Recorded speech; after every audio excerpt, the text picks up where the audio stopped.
Okay, the program co-hosted by myself, Andre Lopez Turner, with Juan Toledo, the editor of Revista Pero Negro and Artefacto, is here to talk with Liam Kearney tonight about addiction, the 12 steps, recovery, and the parallels of high finance come capitalism with addiction itself in all its various forms. Liam is a former city trader, a Great Britain waterpolo player, a 6-time Great Britain national surf lifesaving champion, a national and international swim champion, an occasional DJ, and he was once known as the Wolf of Upper Street in a former day, I guess, a former time. So Liam Kearney, welcome to the program with Juan and I. Thank you very much for joining us. We're very Thank you. Can be with us to discuss these things. Yeah, thank you. Thank you. It's great to be here. Yeah. No, thank you for agreeing to talk to us. Yeah. I'm going to start with a very mundane question. Liam, with that resume that Andre has just read about you, I can imagine you were not one of those guys who enjoy fishing or ever contemplated as much white alive, would you? Yeah, that's true actually. I started to swim when I was 8, and I lived in Kent, and we had a lot of quarries around our area. My parents just said, "Look, we want you to start swimming because it's really dangerous. because there's open water." And I went to the swimming pool, and they didn't teach me. They literally threw me in, and I could swim. And they were like, "Oh my God, you should just go to the club." And from the age of 8 up until 20 odd, I was swimming competitively, water polo, like just everything was always moving forward, trying to do your best, being pushed. No, fishing didn't really interest me at all. Although I tried it a bit, but no, it was a bit boring really. But no, it was instilled in me at a young age to win, basically. And I won, I did really, really well to begin with. Yeah. And that's the way I've always lived, really. I had parents who they were pushy. Yeah. They wanted me to go to grammar school. I probably couldn't have gone to grammar school. But I did well in the end. Maths was my worst subject at school. I ended up working in the city. There was all these different things where I thought I was being pushed too much, and actually it was the best thing for me. Yeah. But because it was instilled in me to win, that's the way I've always lived, basically. But the one thing people don't tell you is how to lose. And when I did start losing, it threw me. And that's something, I remember when I first lost, my dad turned around to me and just said, "What did you do that for?" It wasn't an arm around my shoulder and said, try harder next time. It was quite brutal. But that's the way I've always gone about things, really. It's not taking a step back, is trying to do my best. But that also got me into trouble as well. I was always looking for perfection. There's no such thing as perfection. It's progress, but I was always searching for that perfect game of football, game or whatever. No, fishing wasn't my thing, or sailing. Actually, I sailed a bit, but yeah. No, I mean the question was about a much more sort of relaxing, contemplative activities. That was the idea, but it's quite intense. I think it was always intense, really, because I swam twice a day from the age of 8 until whenever.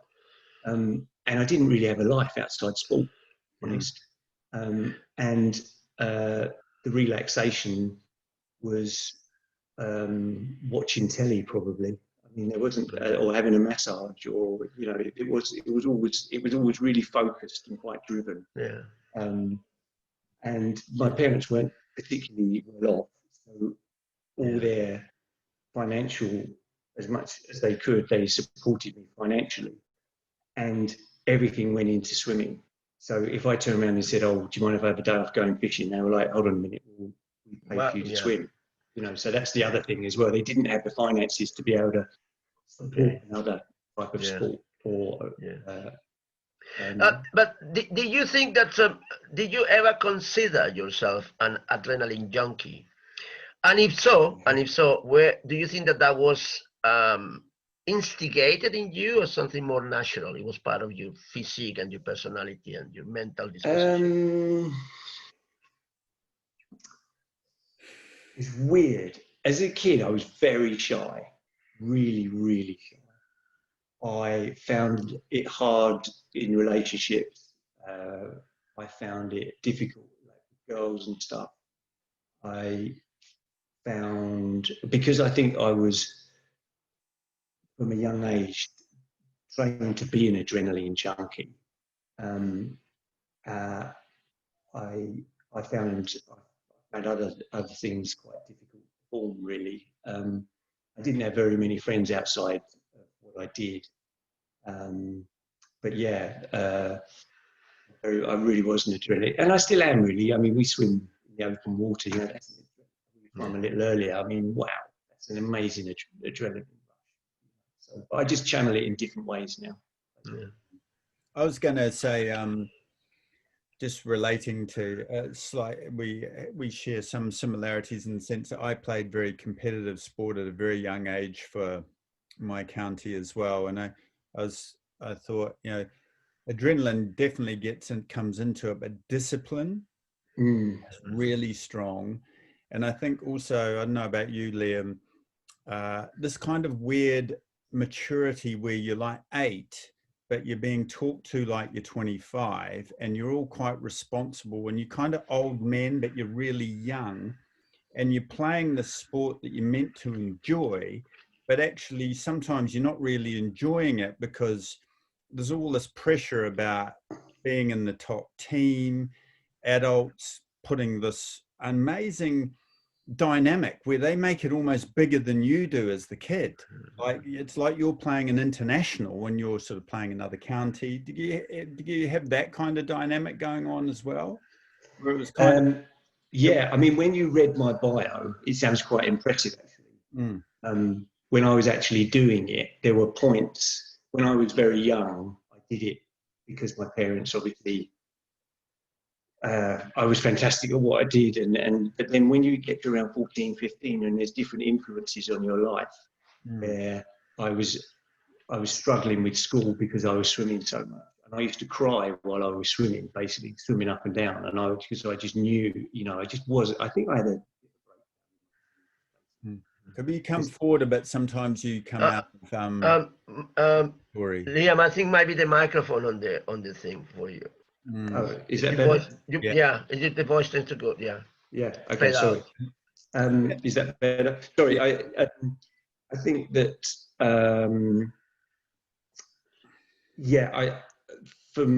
swimming is a very much an individual sport.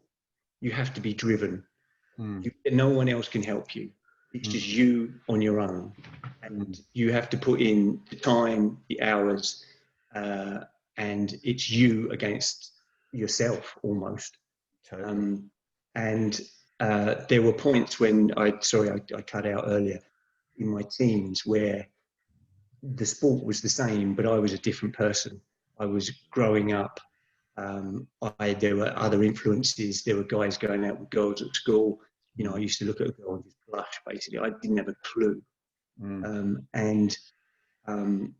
I wasn't particularly doing that well. I was fantastic while I was younger, but these guys were catching me up. They were getting bigger quicker than I was. They were stronger.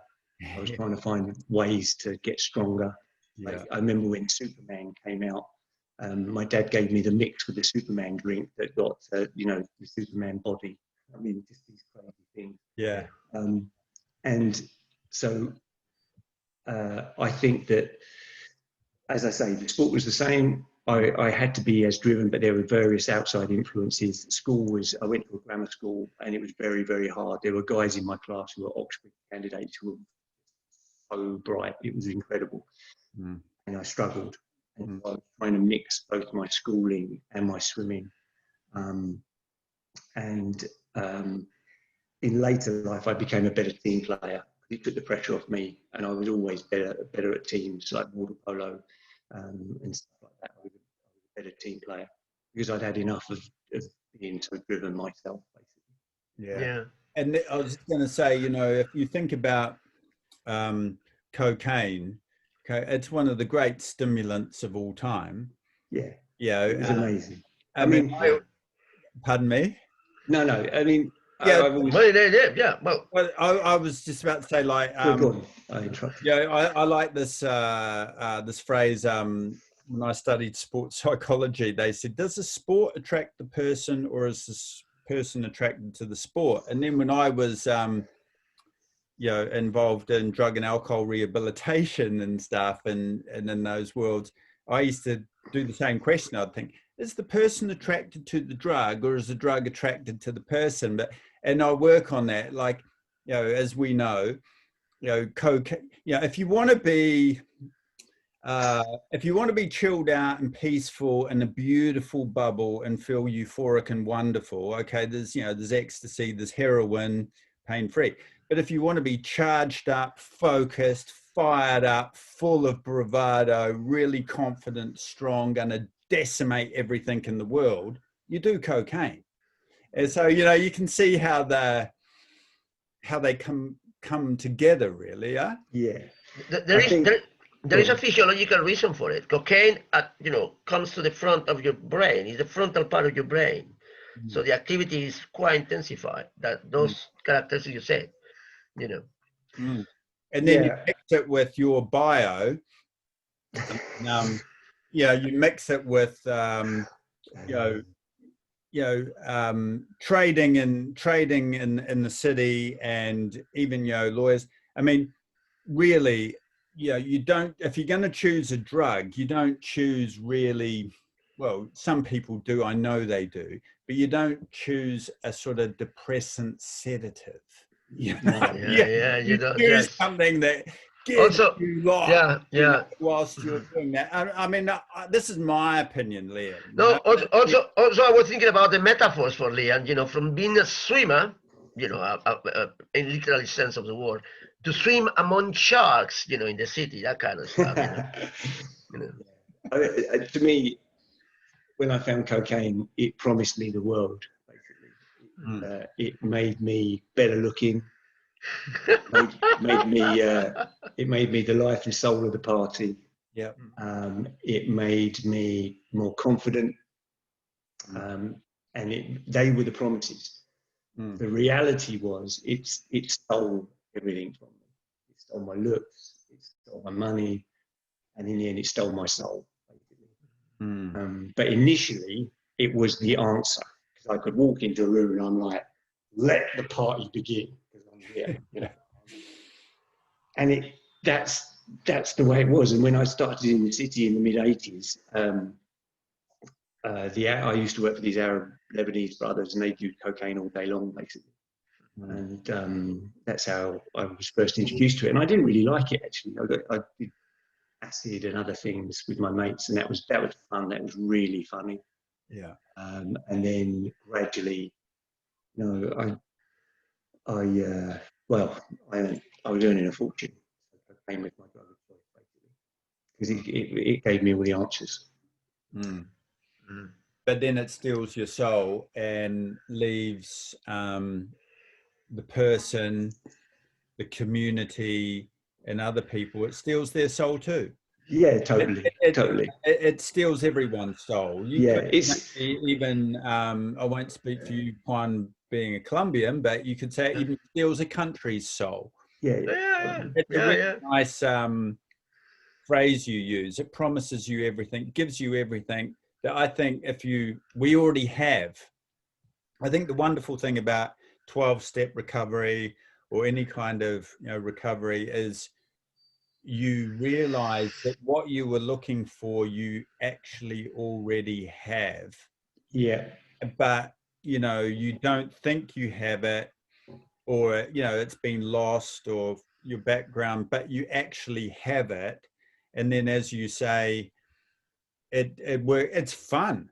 Look, come on. People don't usually take drugs because they're not fun. You know, so all this, it's bad, you know, but then it doesn't become fun. No. And then it leads to everything.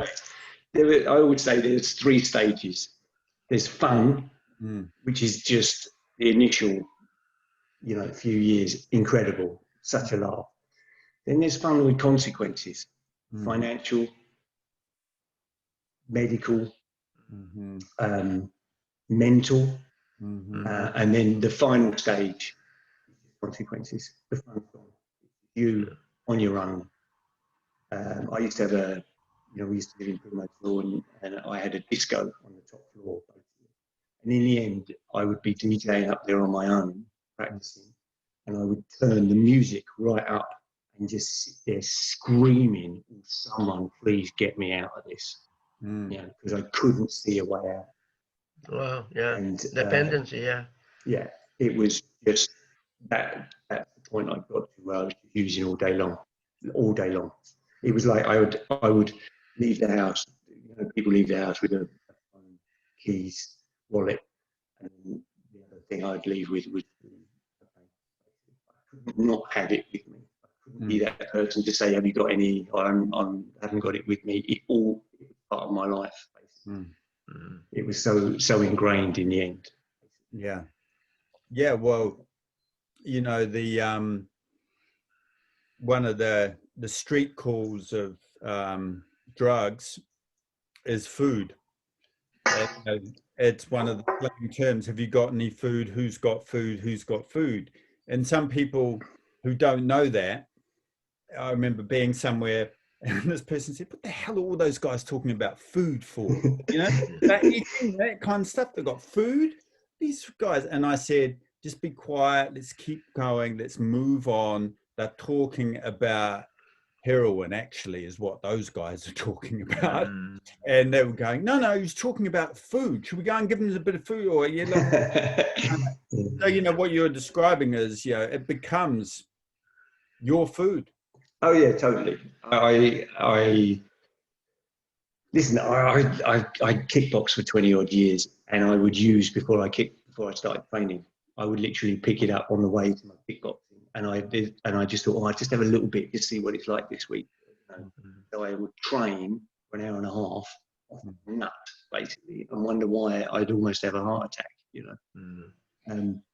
But at no stage did I ever. The other thing is, cocaine makes you indestructible. You think you are invincible, master of the universe, indestructible, the constitution of an op, and it will not beat me. And that's how far down the line I'd got, basically. And then you drink like you're unconquerable with your drinking as well. Yeah, I mean, I gave up drink years before I gave up cocaine. Drink, I didn't think I had a problem with drinking, but when I look back at my drinking, I was a West Ham season ticket holder, and I would meet my friend at 10 a.m. to start drinking, and the kickoff was not for 5 hours, and we'd be in the pub for 5 hours. I'd have anything up to 10, 12 pints of Guinness, plus whatever else, and then miss the kickoff, you know. Because my wife was actually saying to me, "Liam, what time does the game start?" She said, "I've looked it in the paper and it starts at 3. So why are you leaving at 9 to get a breakfast at 10? So I didn't think I had a big drinking problem, but I did. I used to drink a lot. Yeah, well, and it was mainly, to be honest, if it wasn't football, it was mainly champagne. Yeah, I you know. Well, talking about drugs, champagne Charlie. Talking about drugs, alcohol is the drug number 1 in the entire world. You know. Yeah. I mean, alcohol is a drug in liquid form. That's one of the readings in the meetings. People don't realise it, and it's actually harder probably to kick because you can walk in and buy a newspaper and buy a little bottle of whiskey. And because and it's because it's socially acceptable. Yeah, it's socially acceptable. The problem is a lot of people live in denial, and they they don't think they've got a problem, and they don't want to. My problem was I wouldn't surrender. I was like, why do I have to give up when all my mates are still using? Yeah. And I fought it for years. I literally fought it. It took me years to get clean, basically. And yet the guys who I thought were bulletproof are no longer with us. Yeah. So one by one, they've died. Yeah. So this really, for me, the whole, yes, the war stories, and I had fun and stuff. It's life and death. Like I know Andre, you know, we swim together and we hang out and stuff. For me, this is my life, really. And with my sobriety means everything to me, more than anything else, because I know where it takes me if I go back to the way I was. Mm-hmm. No, I hear that. I mean, I worked for 18 years in community drug and alcohol rehabs in the criminal justice system. And quite frankly, I took it so seriously because I realized that, without sounding too like some kind of megalomania, I had great responsibility. I had lives in my hands. And whilst you can't control other people and you can't control what they do, you can kind of do your best, and you do have certain real statutory responsibilities, i.e. referrals to make things work, hospital appointments, court appointments, things, police. So I think, you know, like you, Liam, there's this world which is glamorous, champagne, high society parties. It's glamorous and it's romantic even. And then you get another world, which sometimes that world ends up in, which is street, you know, poor people who will literally be selling pieces of plastic spoons from McDonald's for 15p, and then a newspaper, you know, which is the Weekend FT, say they got their hands on, they might get another, you know, 80p for that, to scrounge £5 for a bag of crack. Once they've got that, you know, 3 hours later they need to come down, but then they're scrounging around for another £5, which they shoplift, etc., do whatever, sell that to get a bag of, you know, smack, heroin. You know, they're coming down. So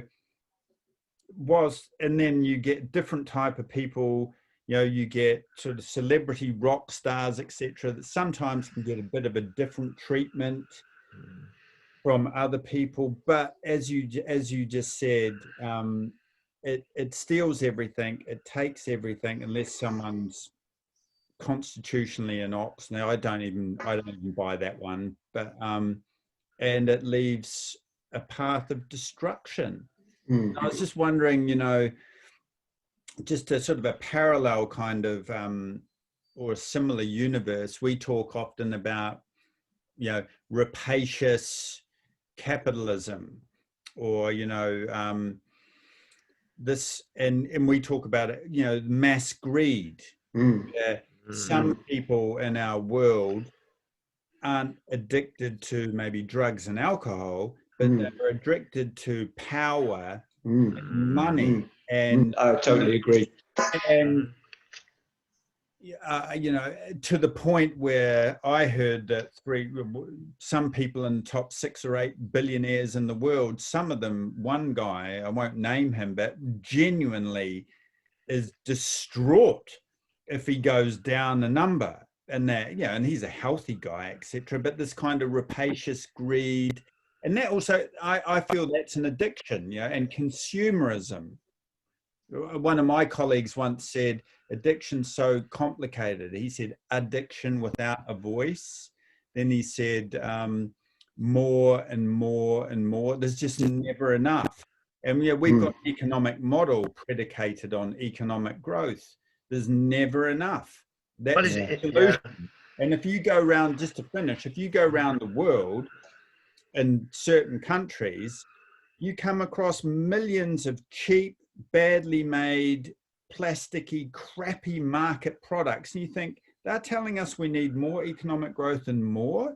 we've got enough of this to go around. So I don't know, I'm just putting this in the mix, so to speak. Yeah, I agree. I think I totally agree with everything you've said, basically. I think when you do the 12 steps, you look at all the different defects of character that you, like my first sponsor said to me, Liam, you're lucky, you know, there's only one thing you've got to change. I thought, oh, thank God for that. What's that? He goes, everything.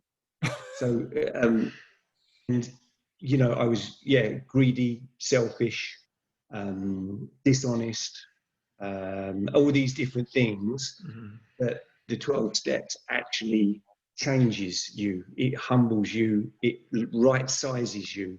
Instead of being the Mr. Big, you know, you actually turn from being selfish to selfless, and you become more aware of yourself and the people around you. Now, having worked in the city, it was drummed into you that literally you are totally selfish, money grabbing, ripping off people as much as you can.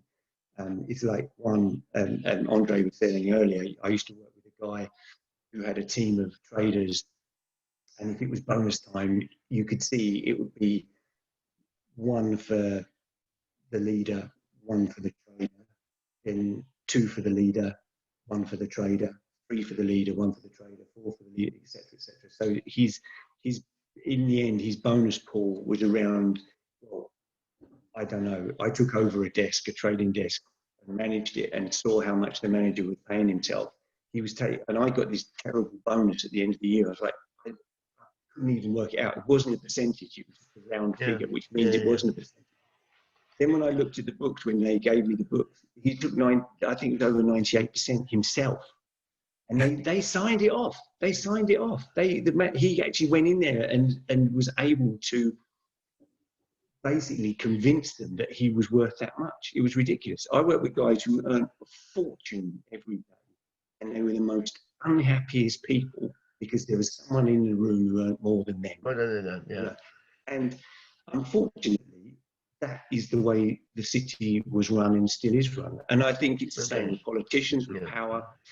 And the other thing is as well, you can be, people say they're clean and sober. You can be physically clean.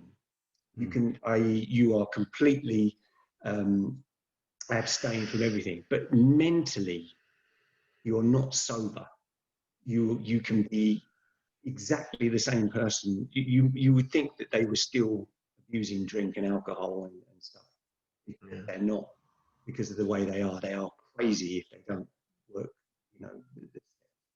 And I think it's funny, you were saying, Andre, earlier, everyone, there's a Gideon Bible in every hotel room. They should have an alcoholic, they should have a big book in every hotel room as well, you know, because it's a life lesson, really. And you see how people, you're right as well, Andre, addiction is not just drugs. You can be addicted to anything. You know, there's so many different fellowships. There's love addiction, there's overeaters addicts, there's underachievers, under-earners. There's fellowships for absolutely everything, basically. Right.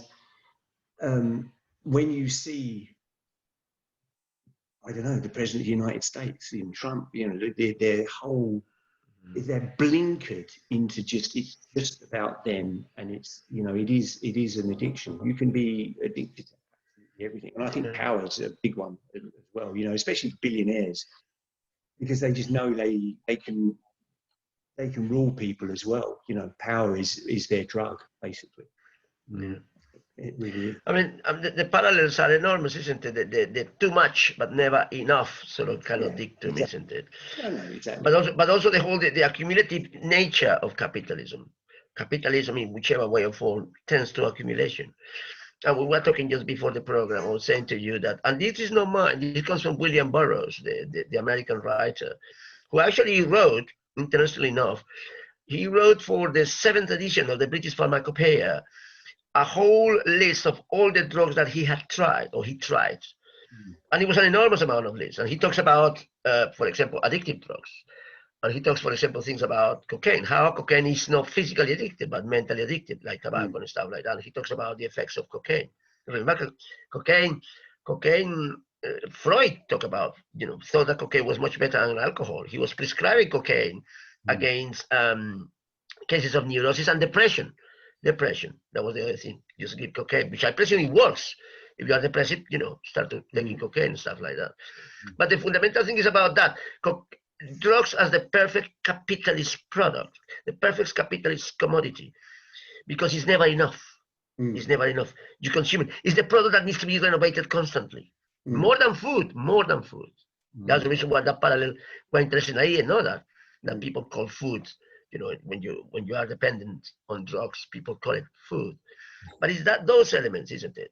But the interesting thing is this: these things are in certain ways promoted. That's the reason why I was thinking about you as an adrenaline junkie, saying to you that it was something instigated in you, or it's something that you thought that was part of you. And probably from hearing what you're saying, Liam, I would say that it was more instigated in you initially. Because look, with all this time that you spend swimming, you have a special kind of arrested development. If you were not swimming, probably you have been good at study, a much more rounded person, going out with girls at the age of 13, all that sort of stuff. You didn't have to develop this kind of dependency on other things. It's like the sport or these competitive activities force you to miss on quite a few things that then you compensate later on for. And perhaps it's a bit of kind of cheap psychology, but I can see it that way. It's kind of, I agree. And I was thinking about, when you were talking about some parents, I was thinking, for example, about tennis players, how pushy the parents of tennis players are. Usually they are, the Williams sisters, and what is the Scottish guy who has won with Murray. Andrew Murray, yeah. And you could see how driven their parents are. And then it goes about the whole thing about parenthood. That's the other thing, parenthood. If we see our children as an extension of ourselves, or individuals who has to be developed by themselves. And there are parents who see their children as an extension of themselves. So basically they project everything on their kids. And competitive sport is full of that. Yeah. I can imagine Ronaldo being unhappy because Messi is earning more money than he is, in spite of all the millions that he's earning. I can imagine him being unhappy with that. Yeah. In the same way that Trump is right now is completely a miserable git because he has lost the elections, doesn't know how to accept that kind of situation that you're saying. The idea about how to lose, isn't it? Or the idea of learning to lose, Yeah, I was saying to Andre, actually, a few days ago, nobody teaches you how to lose. And I actually made a point of accepting it. It's all about acceptance. It's like, okay, he was better than me on the day, etc. And I would lean over and shake the guy's hand and look him in the face and say, well done.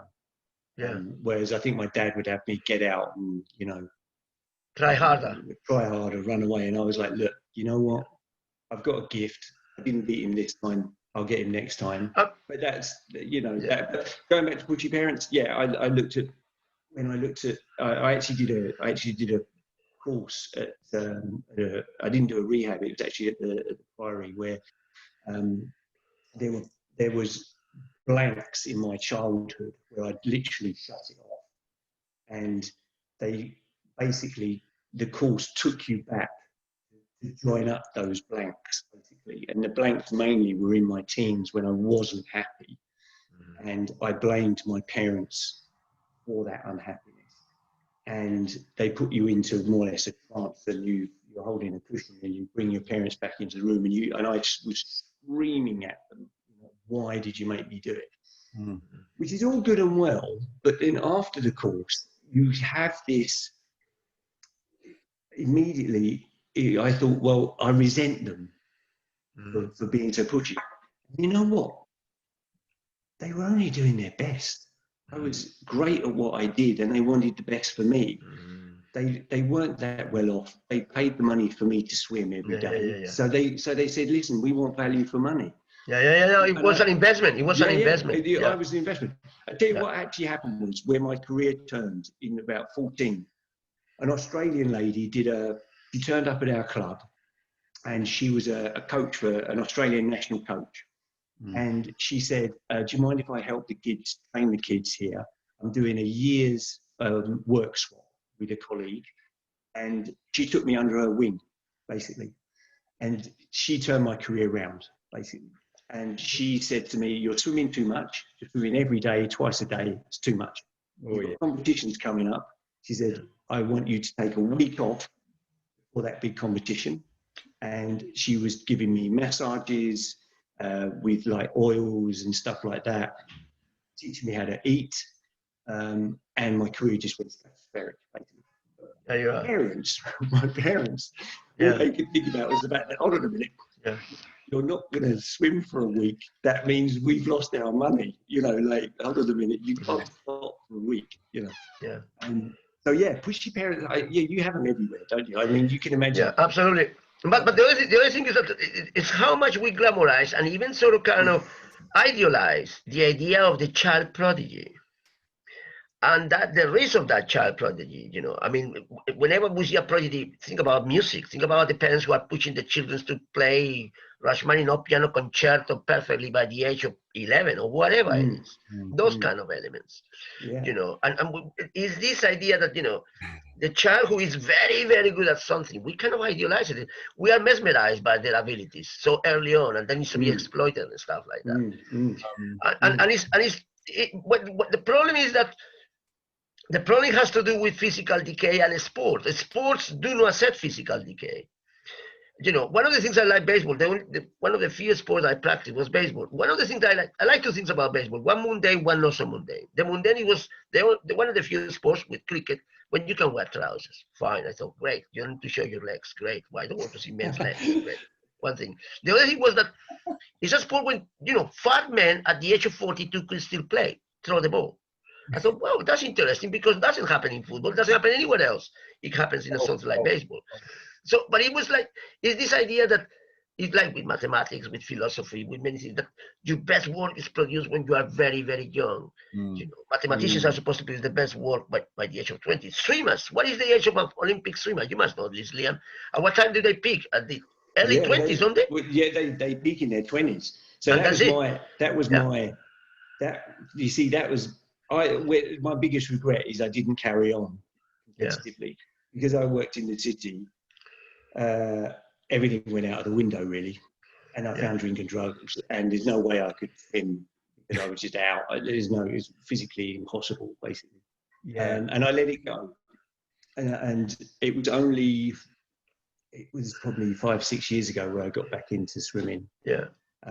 Again, and I just think that's my one regret, that I had a real talent and I didn't keep it going. But to be honest, when I look back as well, I couldn't have gone any further than I did.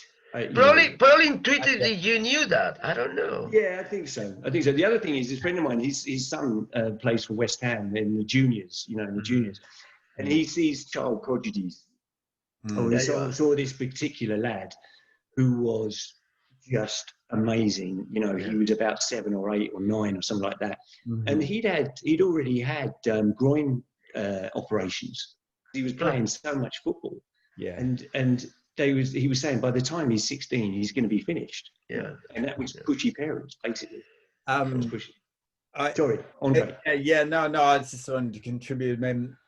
I mean, it's not really about me, but I can relate to this. I mean, I come from a very famous sporting family, and I was lucky, not like you, Liam, that I think I had a dad and 2 uncles that, went to, world-class levels of their sport. But for some reason, they got it. They understood what we're talking about. And one of my uncles actually came back and formed something, this New Zealand Sport Development Board, etc. And I think he called it Kiwi Play or Kiwi Kids Play. And he made all the equipment small and the field small. And the whole emphasis was on fun and being a bit more relaxed and chilled out. And he had this campaign, I think, about, the ugly parent.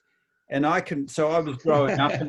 was growing up in this, and then I had a quite feminist mother who was kind of like, well, I'm not going to be a woman who lords it over any man just because he's good at sport. So I was kind of lucky. So I saw all of what you were talking about. And I saw, parents having punch-ups, fights.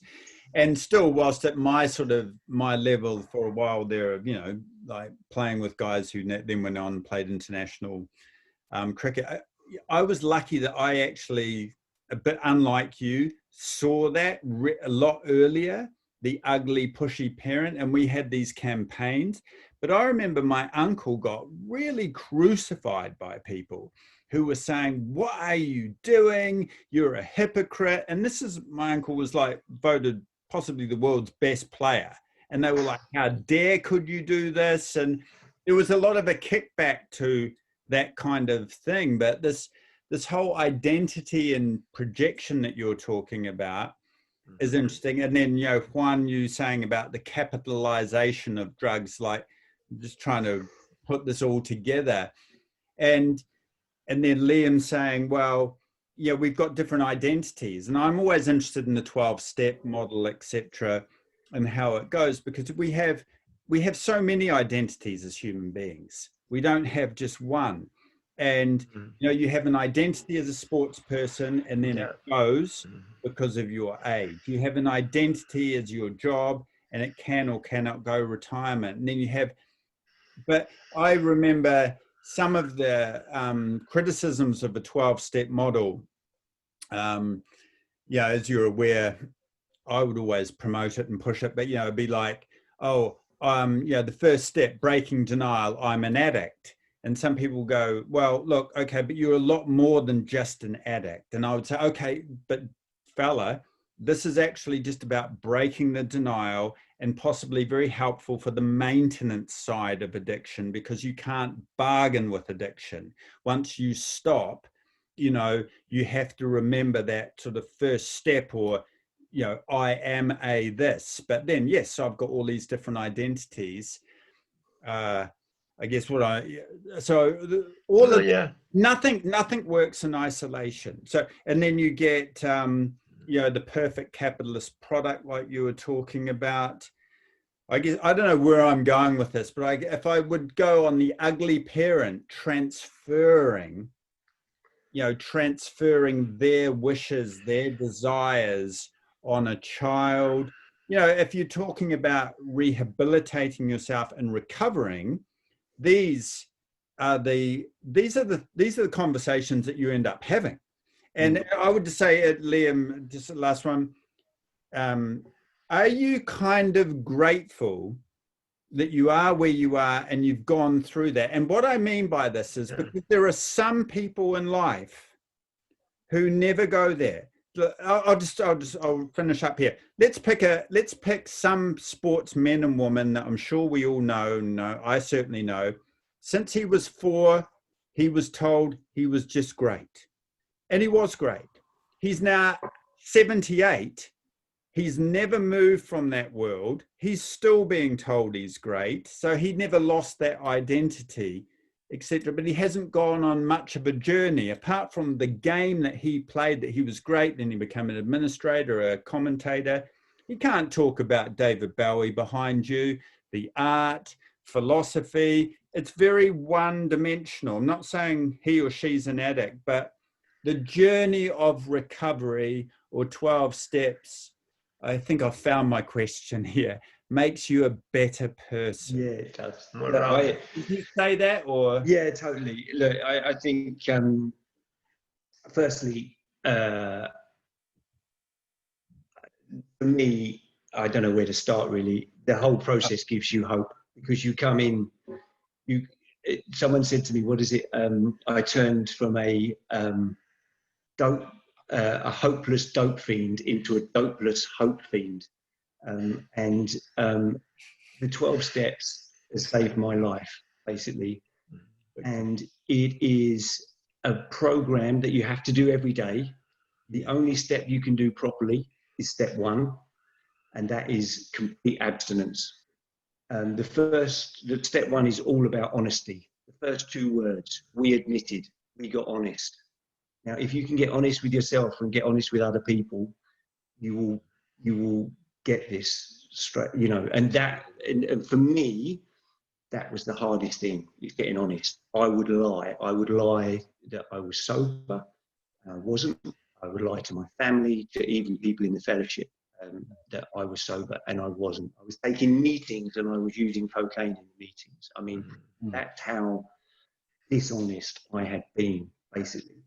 And the whole, it's like a conveyor belt. Step one is obviously admitting we were powerless. Powerlessness is, I would drive to the kickboxing gym, and I was powerless to stop myself buying cocaine on the way down there, even though I knew I was going to train.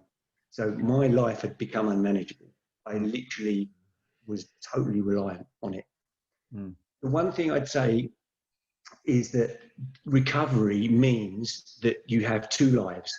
Your first life, you can fuck up, excuse my language, muck up as much as you want. But when you come into recovery and you start doing the 12 steps, you get a new lease of life. You get to start again, basically, and you get to put all the wrongs right at some stage by making amends to people you've upset, be them monetary amends, be them personal amends, whatever it is. And it is a complete change. It's a complete change of character. You actually look at your character defects in some of the steps, and mine was, greed, selfishness, dishonest, I mean, you name it, 7 sins, 12, whatever, however many there are, they were all there, basically. Envy was huge, especially in the city. Envy, someone had a faster car, someone had a better looking girlfriend, someone had, envy was massive, that green-eyed monster. And doing the steps properly and going to the darkest, most outposts of your conscience and your memory, and actually writing it all down and actually showing it to other people and working with your sponsor, it gives you freedom, peace of mind. And the 3 things you need to do it are honesty, openness, and willingness, basically. Honesty, to actually be honest with yourself and other people. Openness, and open to new ideas, to change. And the willingness is to change as a person. Now, if you've got those 3, then you're fine. On a personal basis, mine is a history of relapse after relapse, of losing trust with my family, with my everything. I mean, it got to a point where I literally had a gun at my head and it was like, listen, you're either going to get this or, it's like a trapdoor, basically. And there's a saying as well, no matter how far you dig, however big the hole, it only takes 12 steps to get out of that hole. That's true. And the other thing is, it's free. You can go to any rehab in the world, spend hundreds of thousands of pounds. You have to do the 12 steps when you come out. It is imperative. The last 3 steps are your maintenance steps, 10, 11, and 12. It's like going to the gym. You have a daily reflection, meditation, and prayer. And the final one is actually taking someone else through the work where you give it away. That is the greatest gift of the 12 steps, is actually showing someone else how to do it, basically. I was just listening to both of you. It came up just some thoughts, initial thoughts. The first thought is a quote by one of my favorite poets. Is the Mexican Octavio Paz, whose poetry I would recommend to anybody. And he says, I will paraphrase him, even it's Octavio Paz, because he says the love of a mother. I would say the love of the parent or love of the parents is like a love letter with orthographic mistakes or with spelling mistakes. And I think it's perfect, yes, the love of parents is like a love letter with spelling mistakes. The other thing is about transformation. And I just wonder, that goes to the question that Andre plays for you. And it's the idea that if you feel perhaps we are so hooked up on the idea of success. And even with our parents, if you ask a parent, what do you want for your children? 99.9, happiness. That's the answer, happiness. But we equate happiness with success. Even, for example, we live in an era, I'm a teacher, and we live in an era in which we no longer believe in God. So we are a godless society. Well, you might believe, but we are a godless society. And capitalism is a perfectly godless society, but particularly the city is completely godless. The only God is money, isn't it? Godless in the sense of humanity. Godless is about spirituality. There's no spirituality there. It's just greed. But the thing is, we are so hooked up on the idea of success because we for example, with education, in a godless society, we equate good education with success and success with happiness. So it's a kind of straight line, isn't it? It's not like that. So I would place this for you, if I don't know if you agree with me. Sometimes the problem with society is that we required this sort of very drastic transformation through things like drugs and addiction and things like that in order to find a true value at the end of it. You know what I mean? Mm. And I would say to you, perhaps you are a better person now that Yeah, if you totally. haven't ever, but the thing is, even if you haven't tried any drugs, imagine, just imagine for a moment, I try to imagine, Liam, imagine you for a moment that you didn't do the drugs. You went to the swimming and did your best, and then you did something else. Probably you would be sober or whatever, or more normal, or normal in inverted commas, but not the same person that you are now. A humbler, resigned person with a more humane, kind of outlook with life, helping others rather than just thinking about yourselves. Yeah. Because there are a lot of people who are really successful and they are just thinking about themselves. Yeah, yeah. And that's the thing, isn't it? And the thing about happiness is that happiness is a kind of, it's a very much a kind of, it's like a runabout. Yeah. Happiness, you are the happiest when you give, not when you receive. Yes, exactly. Well, your point actually is a godless society. Most cocaine addicts in full addiction think they are God. Yeah. I would walk into a room Yeah. and just think, I own this place. And if someone came up to me and didn't impress me within 10 seconds, I'd just walk away. Yeah. I'd put myself on that much of a pedestal. Mm. But, and in the end, I was in the gutter, looking down on people still. And that whole godless society, I think that, the powers that be do think they are God. Yeah. They really do. I think they have this masters, masters of the universe. They really think that, and they surround themselves with people who tell them that as well. Yeah.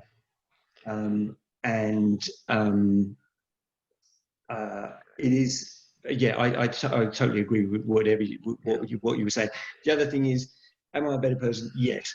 I've lost 2 parents in a year, basically, and if they had been very ill 10 years ago, I wouldn't have picked up the phone.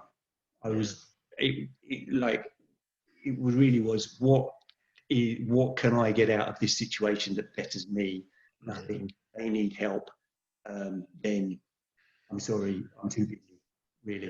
And yet, for the past couple of years, I've been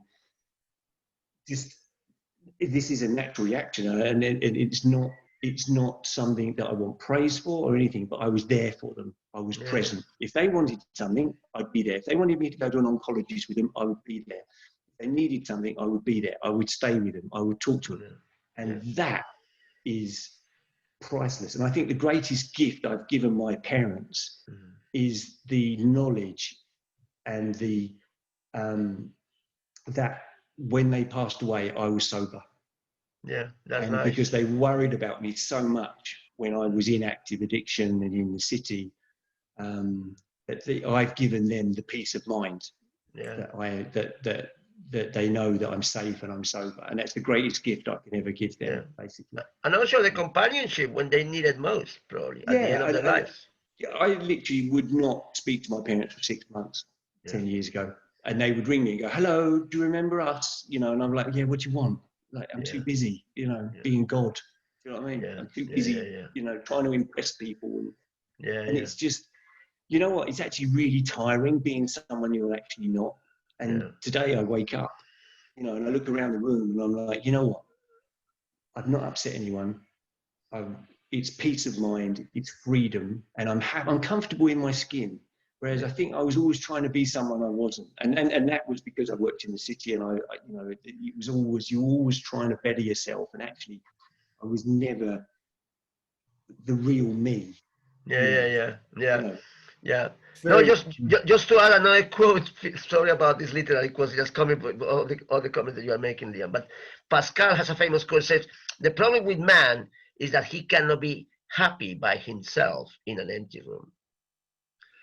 And I think that contentment. No, and the other thing is, I was never happy. I'm never happy in my own company. Whereas now I can sit and read quite happily, or go for a walk on the heath, or just be present and not feel I've got this fear of missing out. I used to have this terrible fear of missing out. You know, there was 5 parties going on in an evening, and I'd say yes to every single one, knowing full well I could only go to one, and the other 4 people would be really upset that I wasn't going to go. And being, I think, being present and having that peace of mind is absolutely vital.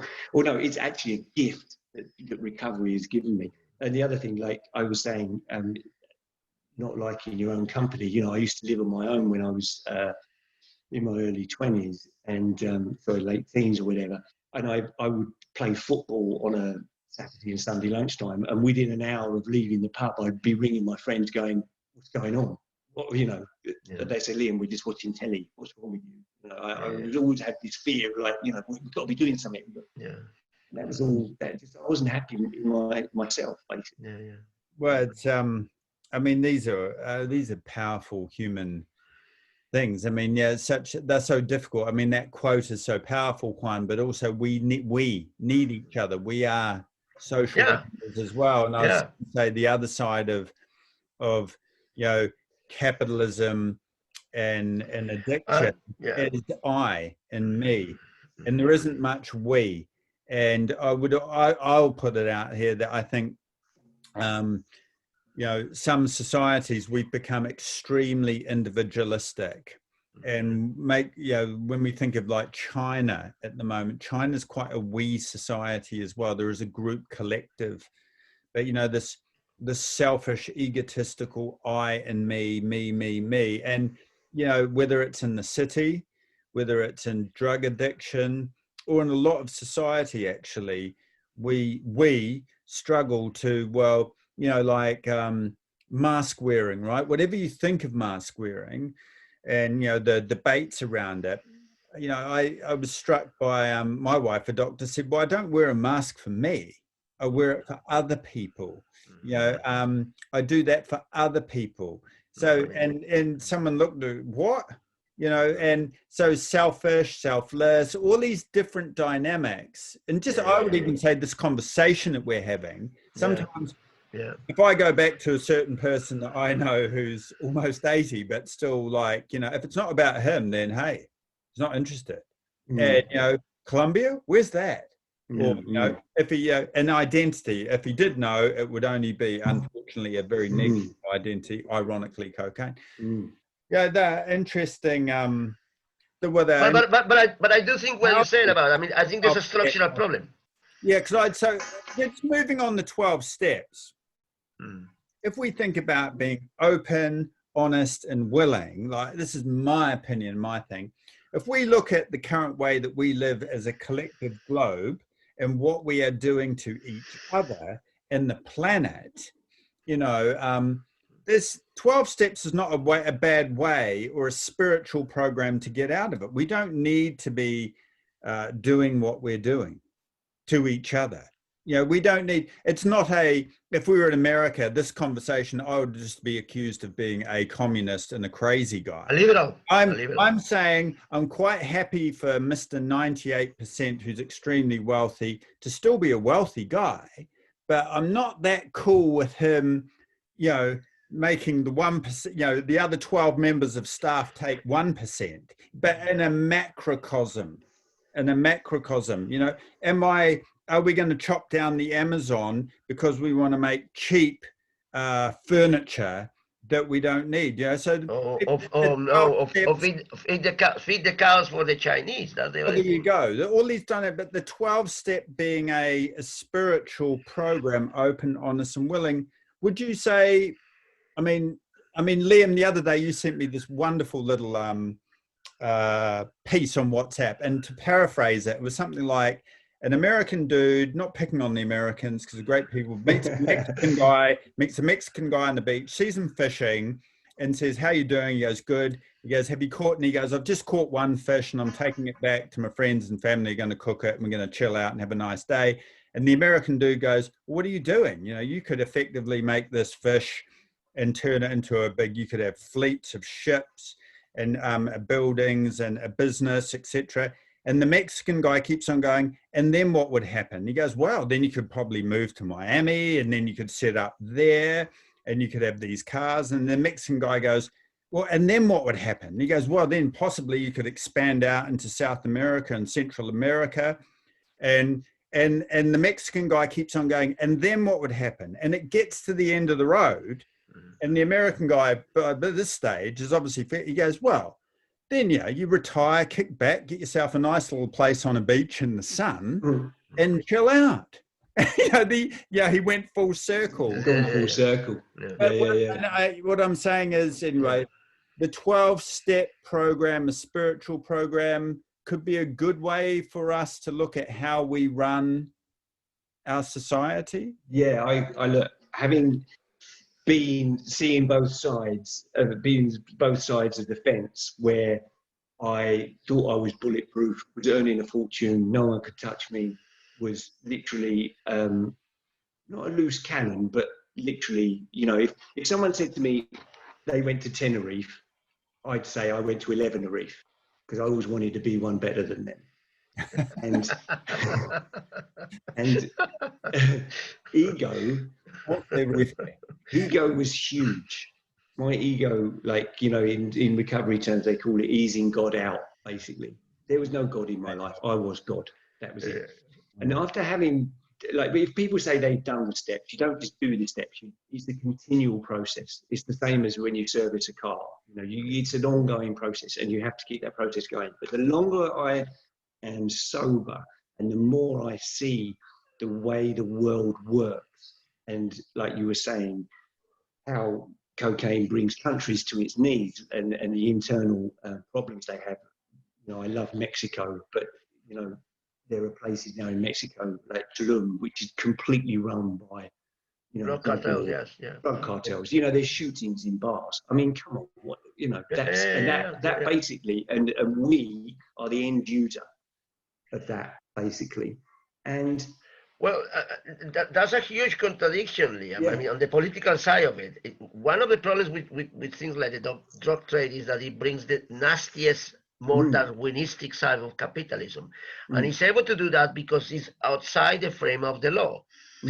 If you imagine, for example, alcohol is legal. So in that case, people pay taxes to get drunk.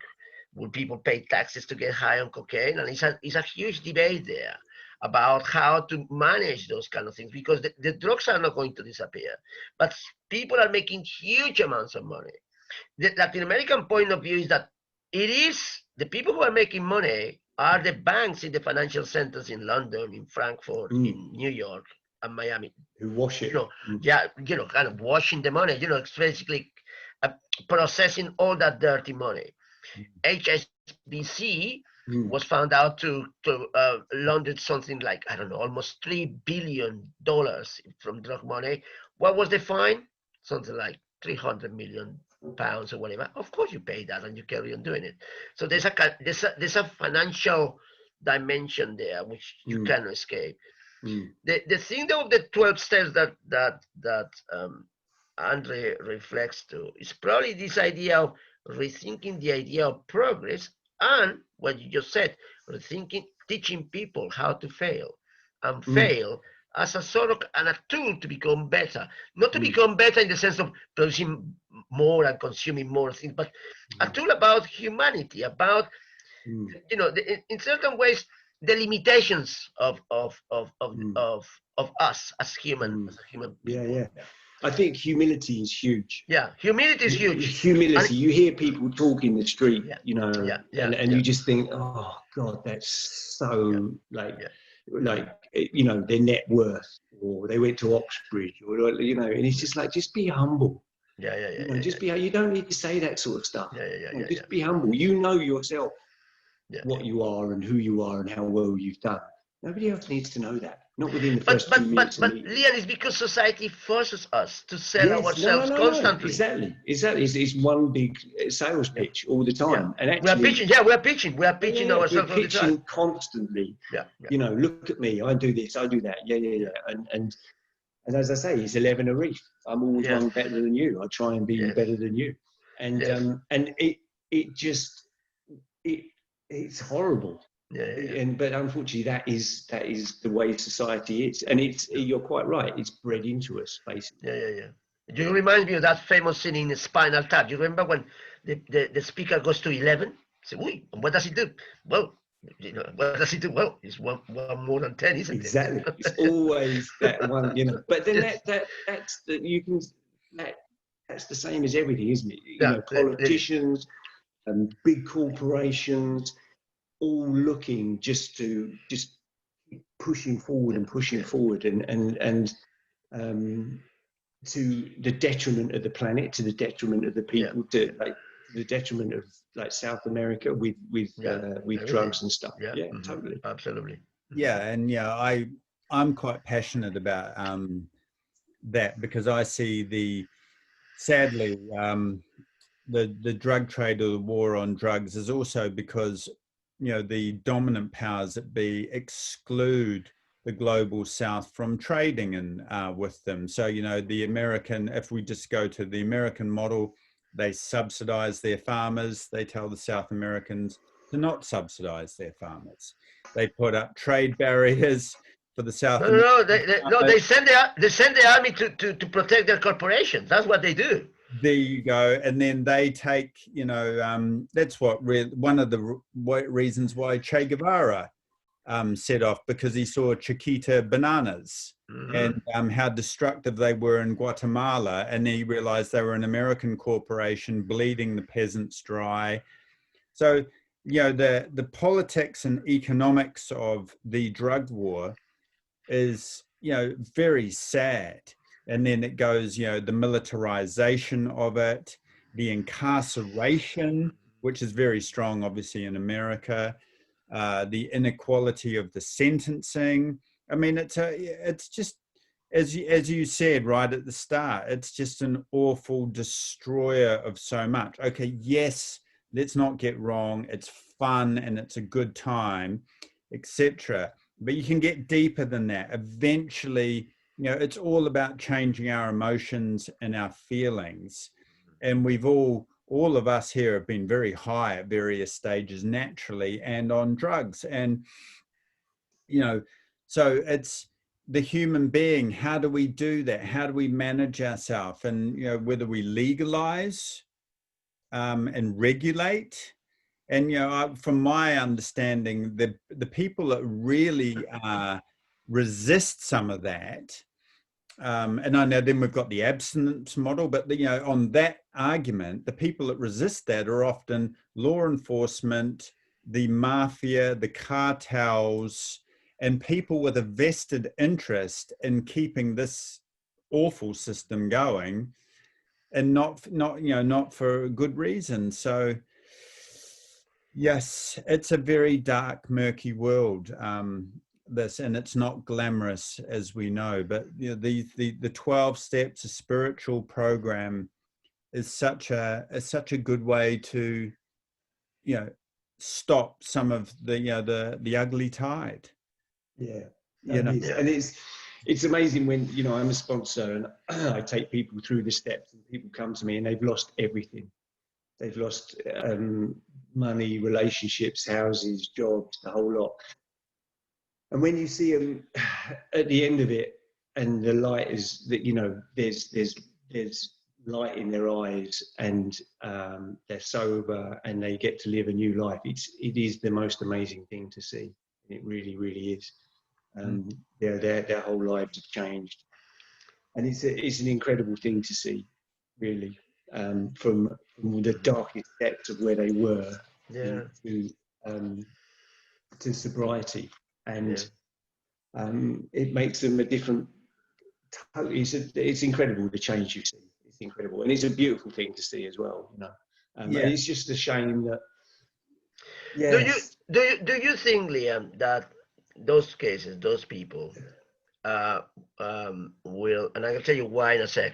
Because coming from Colombia and crack cocaine and seeing people that I knew well getting into crack cocaine, do you think that the spirituality of those people at the end of that journey or transformation, I don't like the word journey, that transformation, is richer than when even when they started to take drugs. You know what I mean? Yeah, There's an irony that yeah, the spirit, totally. the spirit has got through the night. In other words, and Firstly, then you see them at dawn. So it's like that. yeah. Firstly, the 12 steps is a spiritual program. It's not a religious one. Yeah, it's And a humanistic one. It's a humanistic it's a humanistic one. Basically, what happened was in the 1930s when they put this program together. And this is the other thing, you know, how old it is. 1935 was when the book was written and the steps were done. And 1946, I think, was when the traditions were done, where it was getting so big that they had to put in little bylaws just to make sure that all the groups were things properly, you know, that they weren't governed, that it was only people serve, they don't govern.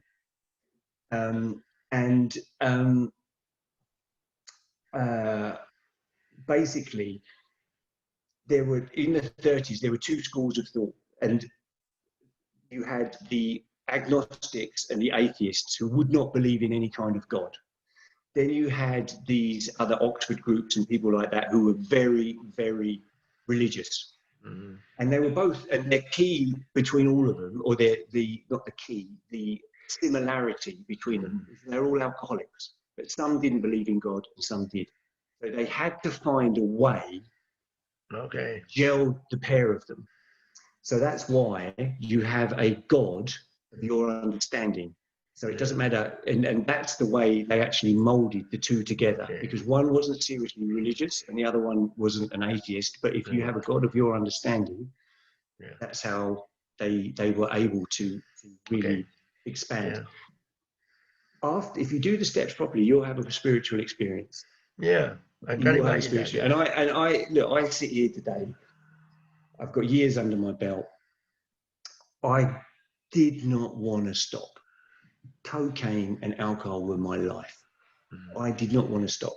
I was dragged kicking and screaming into those rooms because I thought whatever my best intentions were, I ended up in that room. Whatever I did, like I had so many different, I even went for electric shock treatment in Harley Street. I tried so many different ways of getting clean. They plugged me into the national grid. They said, right. They said, tell me how much cocaine you do a day. And obviously the more cocaine you do, the more electric we put in you. So I said, well, I don't want that. So I told them minimum amount. So I'm sitting there reading GQ magazine and it's going, and it's like, you know, and paying, my wife had paid thousands, you know, so it's this new treatment, you know, and I'm sitting there like, you know, I mean, it didn't work. I had hypnotherapy, puppet. Therapists, I could wind around my little thumb. You know what I mean? Yeah, I haven't got a problem. No, I'll give up. Don't worry about it. No. I mean, in the end, this is, it's funny, I followed an actress, I won't give her a name for her anonymity, on Instagram and on Twitter, because she's been in and out of rehabs for years and years and years and years, and she has a fascinating story. And one day she just posted this thing, and she just said, you know what? She said, I've been in institutions 10 times, I've been in rehabs 12 times. The only thing that works, and I just sat there, and I wasn't sober at the time. I went, wow, you know, if she's saying that, then I'll have another go. You know, as I said, I was dragged into this, screaming and kicking. I just thought, if it really come to this, a church hall on a Tuesday night with all these nutcases, you know, and now I sit here now and it's the best thing I've ever done. Yeah. And it's, you know, and we're healthy. Freedom and peace of mind is huge. Yeah. You know what I mean? It is. Peace of mind is so enormous, yeah. Peace of mind is massive, and that's what the 12 steps gives you. Yeah. But it is a daily reprieve. I will never, ever be cured. If I do this on a regular basis, I will never have to drink and use again. Yeah. And that's it. Yeah, it's a it's a maintenance and a routine and a way of living. And I love the God thing. I mean, as you and I, we share the cold water immersion, and the guy that I particularly like talks about nature as the ultimate God, and nature is our healer, and it really lets us it teaches us so much, extreme temperatures in nature. And, you know, man and woman for a long period of time, or well, they to this day feel like they are above nature. And, you know, nature will just, like drugs, which will kick your ass. It'll just kick your ass. And as swimming and water people, sometimes I would love to put a rapacious billionaire property developer out in a serious piece of ocean and stop them there for a while and go, come on then, come on. Yeah, absolutely. Control it, you know, take charge of it. Sorry, pal, it ain't going to work like that. So, but, you know, I mean, you know, Liam, as you said, you know, you're a man who's worth listening to and living and embodying and being those steps, and you've been on both worlds, so it's just terrific. I just wanted to sort of my little piece about, you know, the winning and losing, and again, I guess I was kind of lucky in the sense I had it drilled into me that it's okay to lose and respect your opponent, and then you know, then other people are saying that's nonsense, it's a terrible way of being.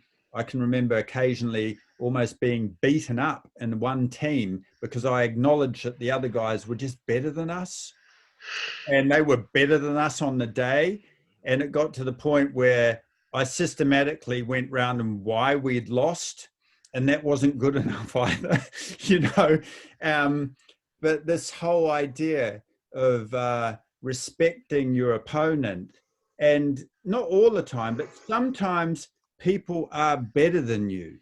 And sometimes you also are actually not good enough. And that's a really painful place to be. But even if you are good enough, there will be people who will be better than you. Yeah. As simple as that. Yeah. And so, but sometimes people are actually, they are, you know, I laugh, you know, the football's management, I think, well, it doesn't matter how good that manager is, he ain't going to be beating them. Yeah. The realities of that. And what I love about listening to you, and thank you for this. I mean, I don't know how much, if we want to unwind, if we've got other things to say, we should have our last words maybe, or whatever. But I really love the fact that you you live and breathe the steps, and you've been on both worlds, and you've come that full picture. That's what I really like hearing that. And yeah, it's a terrific story. And then being able to combine it with what we, you know, commerce, capitalism, the planet, it's really good. You know, I think they are interlinked. I mean, I think they're interlinked. I think when I got sober, I couldn't work in the city anymore. I just found it virtually impossible. I'd lost that. You know, I actually was looking around me just going, you know what, this isn't for me, I'm done, basically. The other thing you were saying about nature as well, I never noticed nature in active addiction. I just had my head down looking at the floor. I didn't want to go for a walk on the heath, couldn't think of anything worse. I don't actually like cold water, and yet we swim in it every day. And I sit in there. There was a moment the other day, we were swimming about 20 to 7 in the morning, and the sun was coming up, and I just stood there and I was like, you know what, this is it. I just had that moment, you know, and it's beautiful. And I never ever had that. I never had that. I never. Yeah, it was a sober moment, and we looked around at each other. And we were just like, you know what, this is beautiful. Active addiction, I never had days like that.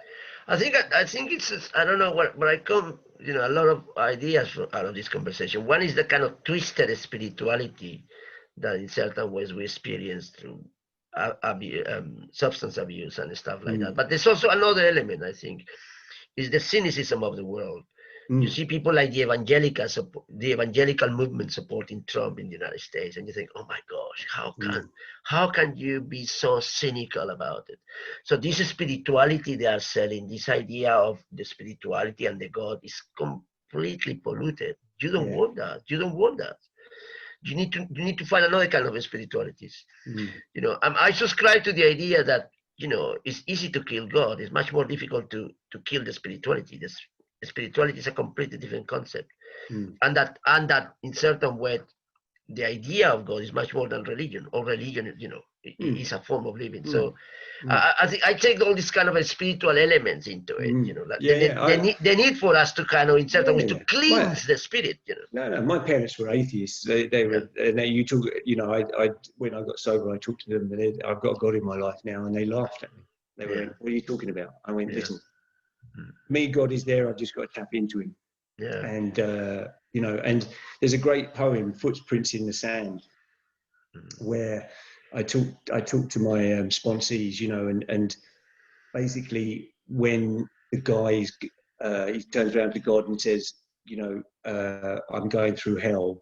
You're meant to be with me, and there's only one set of footprints in the sand. Where are you? And he said, I'm carrying you, and every day my God carries me, and I remain sober.